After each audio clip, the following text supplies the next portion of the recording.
Assalamualaikum warahmatullahi wabarakatuh. Kami dari kelompok 7 yang akan memaparkan mengenai prinsip pemilihan media pembelajaran di SDN Sukamaju dan SDN Bapakan Hurib. Kami beranggotakan 4 orang, yakni ada Syifa Fauzia dengan NIM 2005653, kemudian ada Sabila Rosalino dengan NIM 2005356, kemudian yang ketiga ada Elsa Vinolia dengan NIM 2007495, dan yang terakhir ada Nunung Nurhayati dengan NIM 2008984.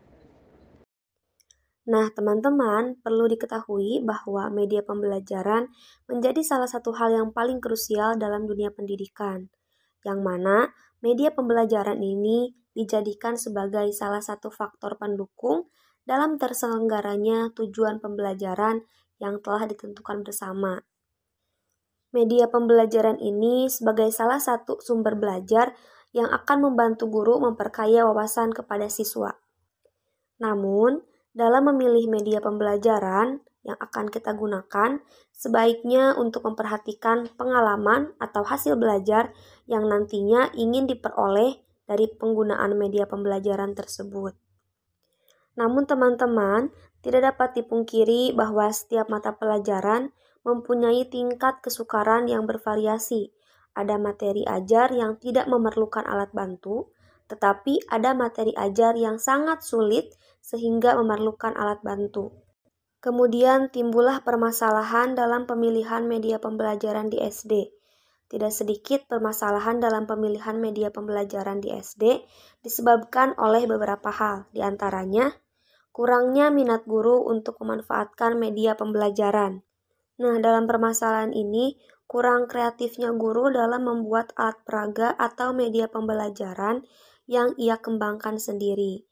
Kemudian yang kedua adalah ketidaktertarikan peserta didik pada media pembelajaran yang digunakan.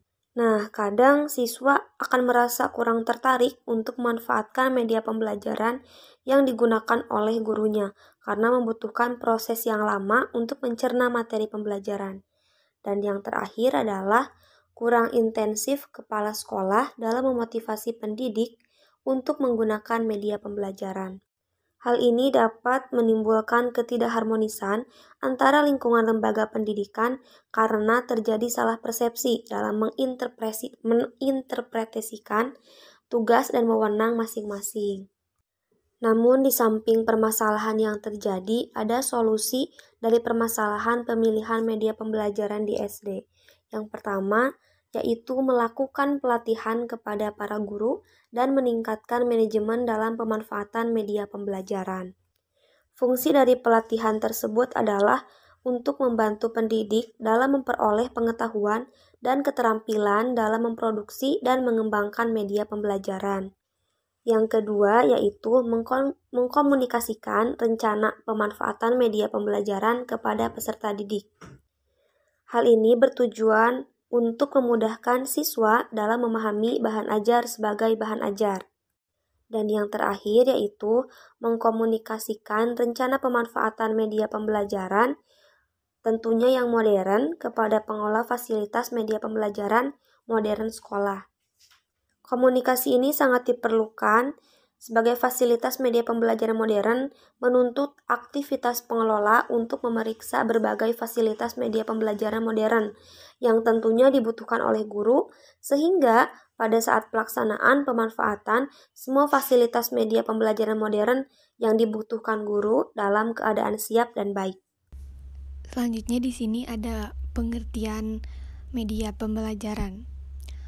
Nunu Mahnun tahun 2012 menyebutkan bahwa media berasal dari bahasa Latin medium yang berarti perantara atau pengantar.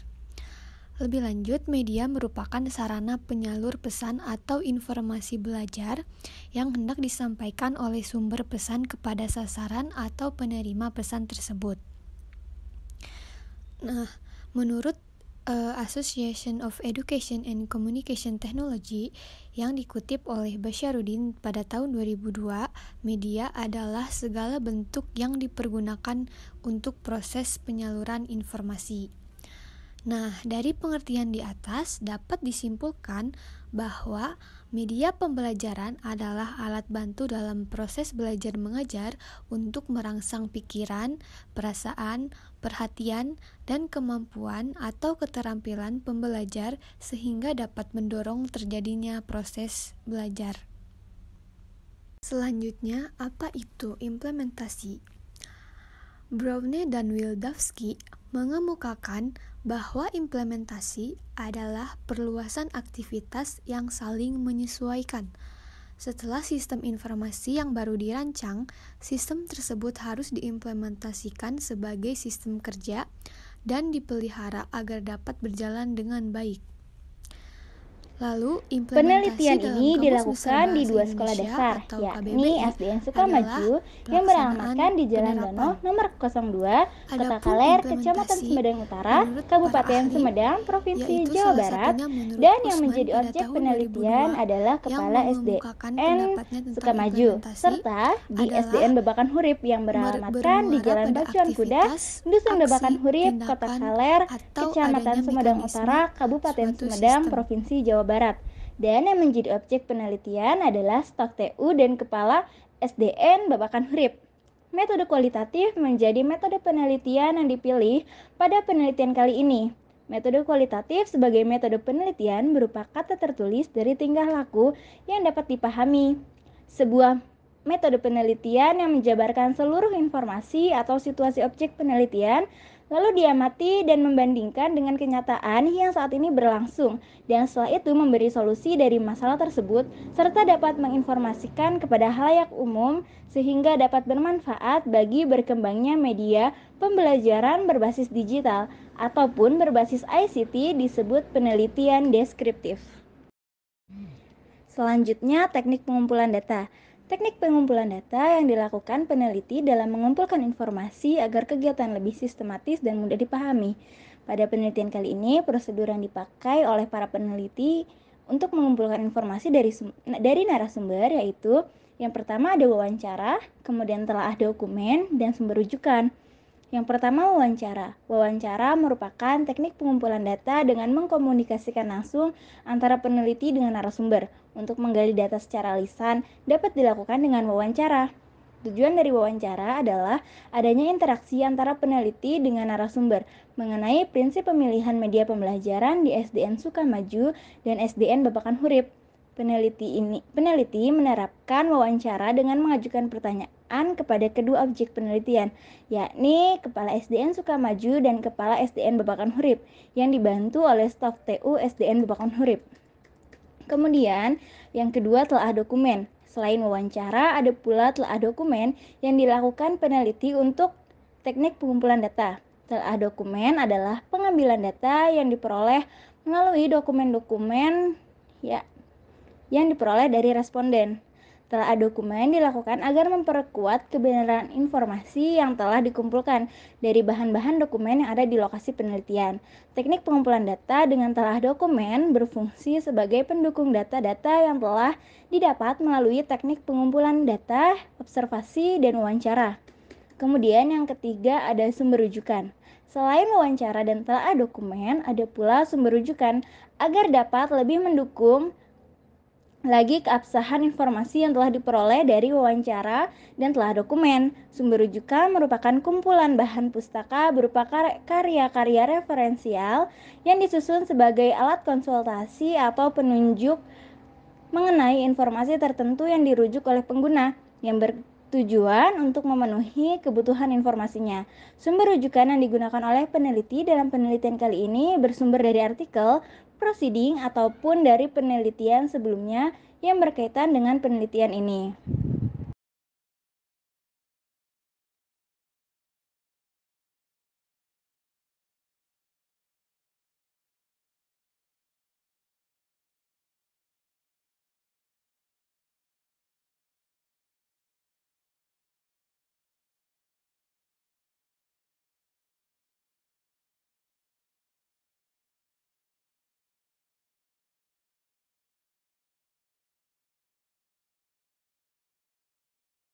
Temuan hasil penelitian di SDN Sukamaju.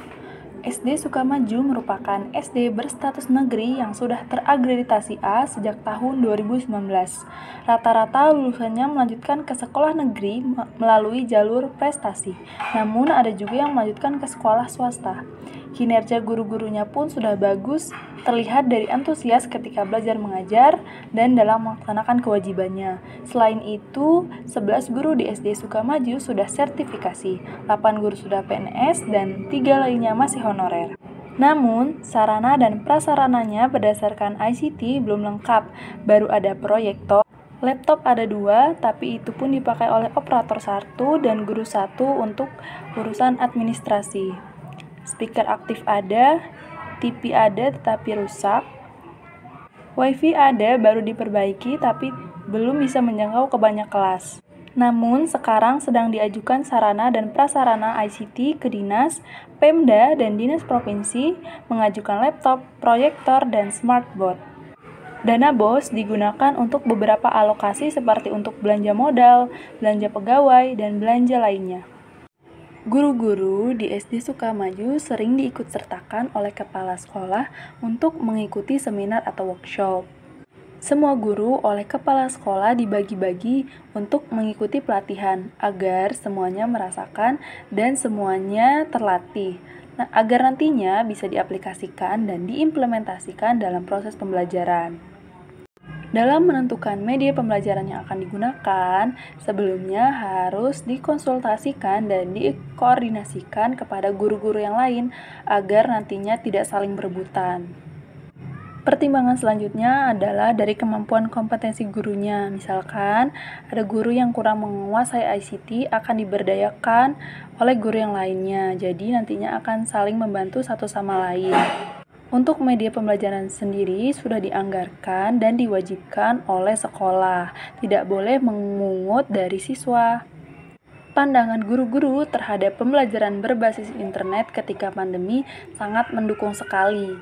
Namun, ketika sekarang pembelajaran dilaksanakan secara tatap muka, penggunaan internet itu hanya sebagian saja digunakan. Namun, kepala sekolah tetap menyarankan guru-guru untuk mengembangkan materinya, mencari dari sumber lain seperti dari internet. Penggunaan media pembelajaran berbasis internet digunakan 100% ketika pembelajaran dilaksanakan secara daring. Tapi ketika PTM berlangsung, mungkin hanya 70% saja penggunaan internet, karena guru yang mendekati pensiun, guru yang berumur 45 tahun ke atas masih kurang dalam memanfaatkan internet. Dalam pemanfaatan fasilitas ICT, guru maupun siswa masih dalam tahap belajar. Untuk penggunaan secara maksimal, hanya beberapa guru saja yang sudah mahir. Siswa pun begitu sama. Tetapi untuk HP, siswa sudah mahir semua memainkannya. Namun dalam pembelajaran belum maksimal, hanya kelas-kelas tertentu saja yang menggunakan aplikasi Quizizz tersebut. Pengaruh dari media berbasis internet yang digunakan terhadap hasil belajar siswa sangat berdampak positif sekali. Di antaranya, memudahkan guru dalam mengajar, misalkan mencari video pembelajaran. Penggunaan media pembelajaran berbasis internet digunakan khususnya mengenai pemanfaatan media pembelajaran berbasis internet dalam proses pembelajaran. PTM berlangsung mungkin hanya 70% saja penggunaan internet karena guru yang mendekati pensiun, guru di SD Sukamaju juga ke atas masih kurang dalam memanfaatkan internet informasi yang ada. Dalam pemanfaatan fasilitas ICT, hanya sebagian maupun siswa masih dalam tahap belajar. Penguasaan ICT-nya untuk penggunaan secara maksimal hanya beberapa guru saja yang sudah mahir penguasaan ICT-nya. Siswa pun begitu sama. Lalu kendala guru-guru dalam mengajar dan menggunakan siswa sudah mahir semua memainkannya, namun dalam pembelajaran belum maksimal, hanya kelas-kelas tertentu saja yang menggunakan ICT-nya, aplikasi Quizizz tersebut kurang mendukung. Lalu pengaruh dari media berbasis internet yang digunakan kadang-kala hasilnya tidak siswa sangat berdampak positif sekali. Di antaranya memudahkan guru dalam mengajar, diadakan pelatihan yang berbasis internet, penggunaan media pembelajaran berbasis internet, dan jangan sampai disalahgunakan ketika pembelajaran media pembelajaran berbasis internet. Tapi ketika PTM mendukung proses pembelajaran di kelas, di antaranya penggunaan Google Sheet, karena guru yang mendekati pensiun, pembelajaran menarik, yang menyenangkan, ke atas, membuat siswa bangga dan memanfaatkan internet. Dalam pemanfaatan fasilitas ICT, media yang guru maupun siswa masih dalam tahap belajar. Oleh guru, untuk penggunaan secara maksimal hanya beberapa guru saja yang sudah mahir. Jangan sampai media yang susah sehingga tidak bisa digunakan oleh siapapun. Tetapi untuk HP, siswa sudah mahir semua memainkannya. Namun dalam pembelajaran belum maksimal, hanya kelas-kelas tertentu saja banyak pelatihan yang diluncurkan aplikasi kuisis oleh PMPTK, tapi kadang dibatasi. Pengaruh dari media temuan hasil penelitian di SDN Babakan Hurip. SD Babakan Hurip merupakan sekolah yang berstatus negeri yang berakreditasi B. Lulusannya ada yang melanjutkan ke sekolah negeri, ada yang ke swasta, namun biasanya kebanyakan ke MTS. Guru-guru ada yang sudah PNS, P3K, dan ada yang masih honorer. Semua yang PNS sudah sertifikasi, yang PNS ada 3, guru P3-nya ada 2, dan honor daerahnya ada 1. Sarana dan prasarananya berdasarkan ICT belum lengkap, hanya menggunakan Infocus saja. Guru-gurunya juga sudah sering mengikuti seminar workshop, karena itu diadakan kontinu dan harus biasanya diadakan per 3 bulan sekali, ada yang 6 bulan sekali, tergantung program pemerintahnya saja. Hal-hal yang menjadi bahan pertimbangan dalam menentukan media yang akan digunakan adalah berdasarkan efektivitas, keterjangkauan, dan ketersediaan bahan. Penggunaan media pembelajaran dalam proses pembelajaran secara kontinu digunakan. Media pembelajaran yang guru-guru gunakan hanya Infocus saja, sedangkan untuk penggunaan seperti kuis, Google Chrome, Zoom, atau Classroom itu belum bisa diterapkan. Jadi untuk yang digunakan itu masih manual, masih metode lama, hanya metode pembelajarannya saja yang di mix match jadi lebih variatif seperti Snowball, Picam, jadi tidak hanya menulis di papan tulis saja. Memakai alat peraga juga menggunakan Infocus audiovisual. Jadi ada suatu session di mana anak-anak pembelajarannya menggunakan video. Tapi karena Infocusnya hanya satu, terbentur, otomatis harus rolling bergantian setiap kelas. Tapi tidak ada rebutan karena sudah terjadwal. Jadi setiap siswa bisa merasakan media yang tersedia. Perencanaan dan pembelanjaan dana BOS digunakan sesuai RKS. Dana BOS digunakan untuk implementasi kebutuhan ICT diantaranya pelatihan, pembelian alat perangkat seperti misalkan perbaikan laptop, printer, dan lain-lain. Media pembelajaran yang digunakan belum efektif karena beberapa kendala seperti siswa ada yang kesulitan belajar, ada yang memang autis, jadi metode yang digunakan berbeda. Jadi penggunaan alat berbasis media pembelajaran berbasis ICT di SD Babakan Hurip hanya terbentur di sarana dan prasarananya. Penguasaan guru terhadap media seperti Quizizz, Google Classroom, dan lain-lain cepat. Namun lagi-lagi kendalanya adalah ketika diimplementasikan ke anak-anak tidak bisa karena terbentur oleh medianya, karena tidak semua anak punya gadget. Dari hasil penelitian di atas, maka penulis berusaha memberikan beberapa rekomendasi yang mungkin dapat memperlancar penggunaan media pembelajaran di sekolah agar berjalan dengan baik. Yang pertama, peningkatan dan pengadaan sarana dan prasarana pendukung berbasis ICT untuk menunjang guru dan siswa dalam proses pembelajaran. Yang kedua, mengadakan pelatihan secara intens dan kontinu mengenai pembuatan dan penggunaan media pembelajaran seperti Quizizz, Kahoot, PowerPoint, Canva, dan lain-lain. Karena tidak semua guru menguasai pemanfaatan teknologi informasi, terutama guru-guru yang sudah berusia lanjut. Yang ketiga, melakukan pembiasaan dan pengenalan kepada siswa dalam penggunaan media pembelajaran berbasis ICT agar model pembelajaran tidak berjalan secara konvensional dan monoton terus-menerus, sehingga pembelajaran jadi lebih menarik dan menyenangkan dan menumbuhkan motivasi dan semangat anak-anak untuk belajar. Dalam hal ini, sebelum dan sesudah observasi, penulis menemukan beberapa permasalahan dan kendala yang dihadapi di SDN Sukamaju dan SDN Babakan Hurip. Di antaranya masih sangat kurang dan minimnya sarana dan prasarana ICT yang ada di kedua SD tersebut, utamanya di SDN Babakan Hurip. Fasilitas pendukung seperti laptop, HP, infocus, wifi, dan lain-lain sangat minim sekali, hanya dapat digunakan secara bergantian, sehingga penggunaan media pembelajaran seperti Quizizz, Kahoot, Canva, PowerPoint belum dapat diterapkan dan diaplikasikan secara maksimal kepada siswa. Selain itu, kompetensi guru, penguasaan teknologi informasi, dan pemahaman guru-gurunya akan penggunaan media pembelajaran tersebut juga masih kurang. Sebagian guru sudah bisa, namun guru-guru yang sudah senior yang berusia 45 tahun ke atas, penguasaan teknologinya masih kurang. Selain itu, kurangnya pelatihan dan sosialisasi dari pemerintah mengenai pemanfaatan media pembelajaran berbasis internet dalam pembelajaran. Jika ada pun kuotanya dibatasi oleh pemerintah. Perekonomian anak-anak yang berbeda, bahkan ada yang ekonominya menengah ke bawah, sehingga tidak dapat menggunakan fasilitas teknologi informasi seperti HP dan laptop di rumah.